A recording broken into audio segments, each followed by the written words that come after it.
welcome back to Waiting in Laodicea. I'm your host, A.T. Martinez, and for those of you that are new to this channel, what we do on here is I go through different ideas and I look at different things that are going to come up in your lives and how to help you become a better Christian and be prepared for what's coming forward in the future. What this basically means is part of what I do is try to help you improve yourselves. The other part of what we do on this channel is we discuss how to prepare for the end of times.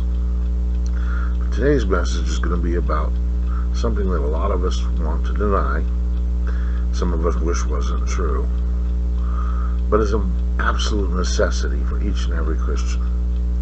I call this episode the Masquerade. What this episode is about is simple. Satan doesn't walk around with a sign saying, "Hey, check it out, I'm Satan." If you're looking for somebody that wears the horn, with the horns and the pitchfork and half goat or anything else, you've got the wrong impression. Satan doesn't come out in an outfit like that, because that's not real. What's real? Well, another thing that's not real is the idea that Satan is some grotesque being. Again, false imagery. If you're looking for something like the way Satan looks, the way Lucifer looks in the show when he's got his devil wings going and everything else, no. Satan was the most beautiful of all God's creatures. He's got several names that are mentioned in the Bible, and one of them is Son of the Morning Star. This is a beautiful and mesmerizing entity. You're going to say, but how can he be so beautiful if he's evil? Evil has a beauty of its own. It's an alluring concept. The idea of being bad has always been appealing to humanity, all the way from the very beginning. But with Lucifer, his ideas sometimes sound so wonderful. The problem is always in the fine print. The fine print here when it comes to Lucifer is what he does always works against God. He cannot handle God being in charge. He doesn't want this. And what we're going to be seeing in the future, and we're already starting now, is this call, this allure, this masquerade to help people, to bring people to him. And it's gonna sway quite a lot of people. His words are going to be so beautiful, so captivating. It is interesting to note that a lot of the world's greatest evil leaders were great speakers. Adolf Hitler was able to speak and motivate the German people and bring so many of them around to his side, or at least willing to support him to begin with, that he took control of a country. Well, Satan's going to be that charismatic. So how do you know what you're seeing is of God? Well, last week I talked about discernment and how to be able to choose and discern if something was of God. But bottom line I came up to last week was the idea of love. Now, if you're looking at anything else, okay, let's slow down a little bit. You're looking at something and somebody is telling you, well, this is such a wonderful program, this is such a great group, this group organization is so alive. How do you know if that organization, group, or program is of God? Well, first clue is look at what they talk about. Are they bringing glory to God? Do they talk about God? If they don't, and a lot of things don't have to mention God to be good. But anything that mentions God in a negative manner is never good. If they promote love, it's of God. If it doesn't promote love, it's not of God. And by this, I mean look at the end results. Look at what has to happen for this policy, program, or group to have power. If what they're talking about requires, I don't know, killing a bunch of people, or taking away from a bunch of people, this isn't good. This isn't of God. God does not use force. God believes in swaying your hearts. So, for example, groups that believe in opposing fascism, do they do this by becoming fascists? Do they attack those that disagree? If they do, then they're not of God. Their goals are not of God. Their organization isn't of God. I'm not saying that the individual members may not be good Christians. I'm saying they've been deluded and confused. Look at the goals. Does it require a bunch of people to give up by the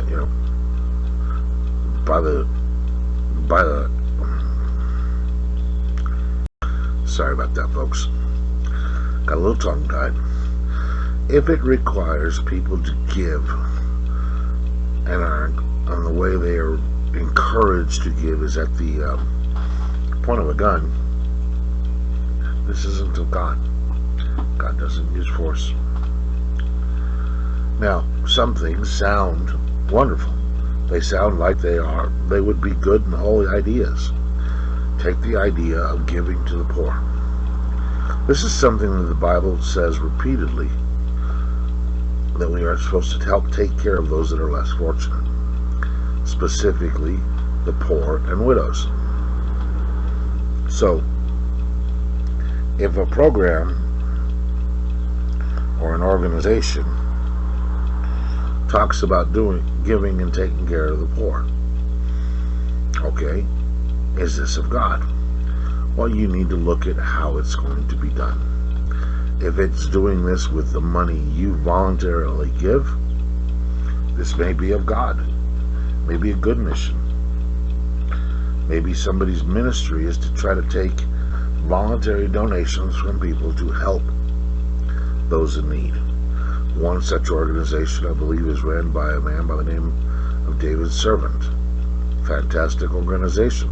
This is one of his ministries, to help feed the poor. But the key here is he doesn't say, everybody will give me money because I say so. Or if you don't, we're going to use people with guns to come and make you do so. See, God does not support the use of force.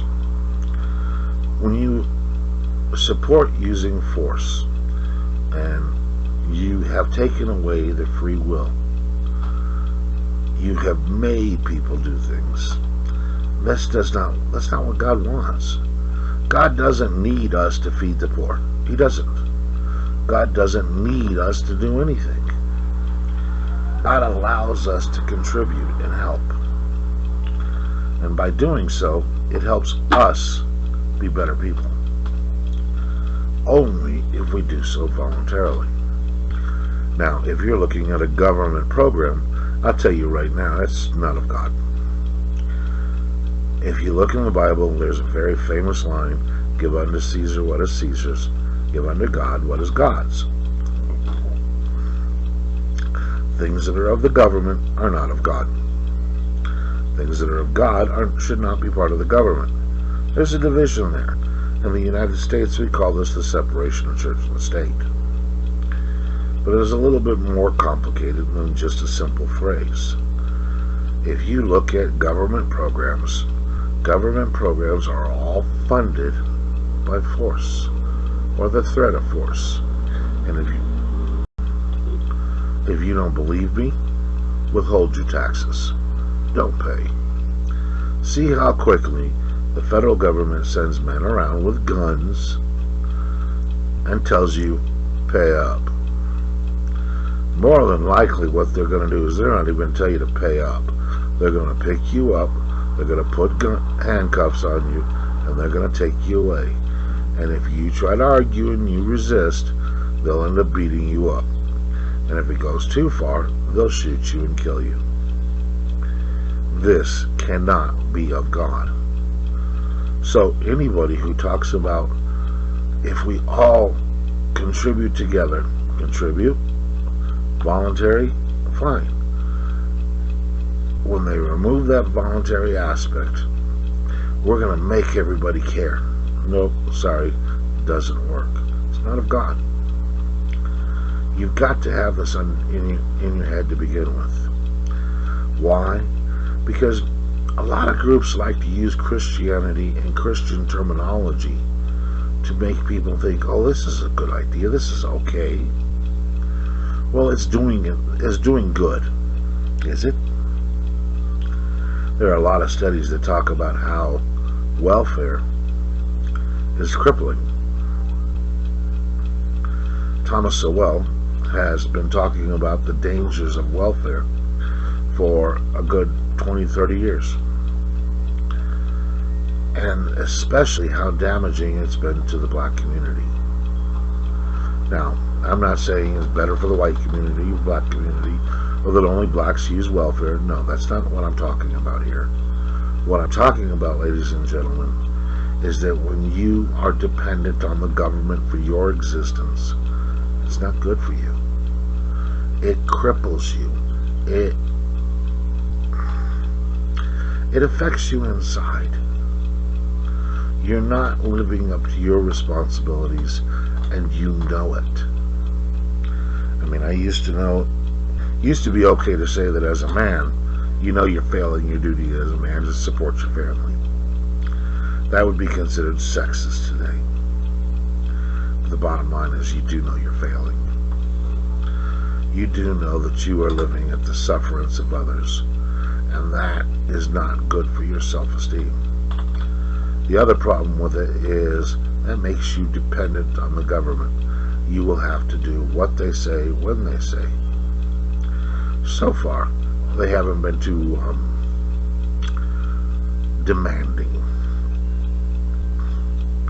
Now, I'm not saying that as a Christian you should not get help. I am saying that this is another one of those areas that we as the church have failed. We as the church should have been there to help. I remember reading a letter written by one of the early churches. It was about a gentleman who was an actor. And in those days, male actors played both male and female characters. This is in the early part of the church, say right after year 100. And the bishop of one church, the preacher, was writing to another church, asking them to take this man in and help him. Why? Because being an actor was bad for him, because it led to homosexual desires. It was corrupting him. Now, when he was being taken in by this other church, they fed him, they clothed him, they took care of him. The idea being that the church took care of its own. And that's lost. We have Christian organizations that go throughout the world feeding the poor. There's more poor than they can help, and I know this. This is one of the reasons why I do support several of these organizations. Why? Because people need food. There are certain things in life you can do without. Food isn't one of them. And having at times in my life been hungry, at times in my life living on next to nothing, I know what it feels like. And I know how humiliating and how embarrassing it is to sit there and have to decide, Well, I'm not going to get good food this month. I'm going to have to go ahead and just do the ramen and hot dogs because I got to pay my electric bill. The point is, the church was supposed to be there. Not as in a general helping the people in the next country, but helping our brothers and sisters. What's happened is we've surrendered this function to the government. And frankly, the government isn't doing a great job. The requirements and the hassles that are involved, the fact that their goal isn't to nourish and help the people, it's to control people. Good ideas hiding bad goals, bad outcomes. Any program that you see that is sponsored by the government, remember, the bottom line is there, the catch in there is either you support it or men with guns are going to come talk to you, and they're not going to be nice. There's an old joke, socialism is ideas so good that they required guns to force everyone to do them. People don't want to care. They're supposed to. And if something takes advantage of the fact that somebody doesn't want to do things and instead uses force to do it, that's not of God. There cannot be force with God. When you're looking and trying to perceive through the masquerade, remember, the use of force, not of God. Anything that isn't dedicated to love, not of God. If it's talking about putting one group over another, can't be of God. Because that automatically isn't love. Love doesn't divide. Therefore, it's not of God. When you see these people out there on the television and they're talking about their different ideas, if they end up using hateful words towards other groups, not of God. Humanity is very good at trying to find the ways to divide themselves. We look at our classes, we look at our races, we look at our socio-economic groups, we look at our politics. Everything seems to be geared toward division. Christ isn't about division. He's about unity. So as you are looking and trying to see and understand what is going on around you, look at the goals. Not just this bill is going to make sure everybody has health care.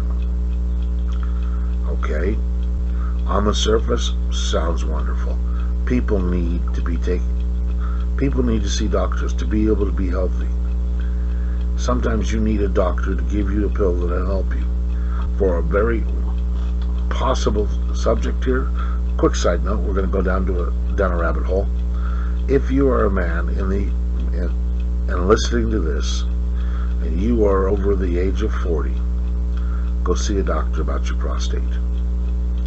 It's a gland in your body that has a tendency to get larger. Now, if you're like me, somebody who hates going to doctors, then you need to start taking vitamins to help keep your prostate small.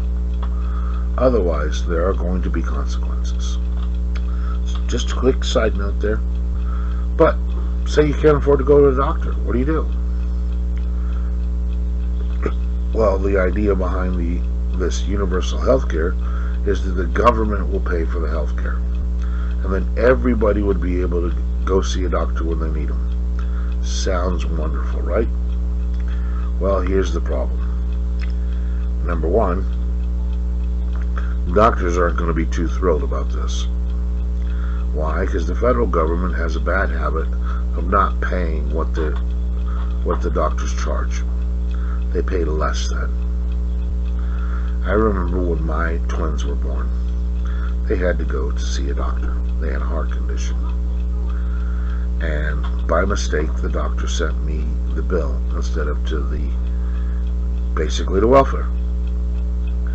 The bill for an examination was $23,000, and I told the doctor, I don't see how on earth I can pay for this. And he said I wasn't supposed to ever see that bill because that's what he has to send to the federal government. I said, you're charging them $23,000 per visit for the boys? He goes, that's what I charge them, but that ain't going to be what they pay. He has to inflate his costs and his charges to be able to get paid a fraction of that. This is one of the reasons why healthcare is so expensive in the United States. Not because our doctors are greedy, not because our system is messed up. Well, it's because our system is messed up. When a doctor has to, for a $100 visit, has to charge $1,000 to get paid $100, something's wrong. Now, not every doctor takes Medicare and Medicaid. Why? They don't have to hassle. So what's going to happen? The federal government's going to have to start forcing doctors to take and give coverage. Now, I already talked to you about how under the Equality Act, they're going to try to force doctors to provide services that they don't believe in. Force. More and more use of force. To accomplish a good thing, or something that would be good, but yet they're using force. So it cannot be of God. And generally, in my personal opinion, anytime that it requires force, it can't be a good program. So take a look, examine not just what they say the goal is, but how it's going to be implemented. And is it voluntary? Are people being forced to follow it? Or, just look at the facts. And when you look at these things, you got to be open and honest. You can't sit there, well, I believe this is a good thing. Would you if you were the one being forced? Would you if you were the one that has to worry about having the men with guns come to your door? Something you got to think about. But in order to pierce the masquerade, you've got to look at not what is said, not just at what is said, but how it's going to be used, how it's going to be implemented, and what the eventual goal is. If it's not of God, then it is of Satan. Now, I know there are a few of you out there that don't believe Satan is real. You're going to sit there and say, that's a made-up character. It's just designed to talk about the evil in humanity. No, Satan's real. We know this because in the Bible, Satan directly speaks to God. In the book of Job, Satan shows up and talks to God. Everybody would forsake you if pushed hard enough. Another example of Satan talking directly with God, the testing of Christ in the wilderness. One last thing. Just because somebody quotes the Bible to you doesn't mean they're of God. The Bible is something Satan knows better than any of us ever will. So pay attention. Go beyond what they're trying to say, what they're saying, and look at what their goal is. This has been Waiting in Laodicea. I'm your host, as always, A.T. Martinez.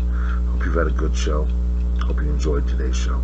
If you did, hit the like button, share it with your friends, and of course, if you're not subscribed yet, please subscribe. This is one of the easiest ways you can to help support this channel. Furthermore, if you'd like to help other ways, you can donate directly through this channel. You can get a hold of us through our website. There's other methods listed as ways to help support this ministry. My website is, of course, www.waitinginlaodicea.weebly.com. And of course, you could always be a patron. Information about that is located on our channel information, including the our link to the Patreon page. Please, anything you're willing to give, we're willing to take. Any little bit helps. Every bit helps. Also, if you're looking for ways that you could possibly help this ministry without financial help, beyond finances, contact us. Get hold of us through our webpage. Tell us that you'd like to help out, and we'll find ways to help you. Again, thank you for joining us. Thank you for spending a little bit of time with us as we go throughout the week. Hit that notification button so you know when we post. May God be with you all this week, and have a wonderful week.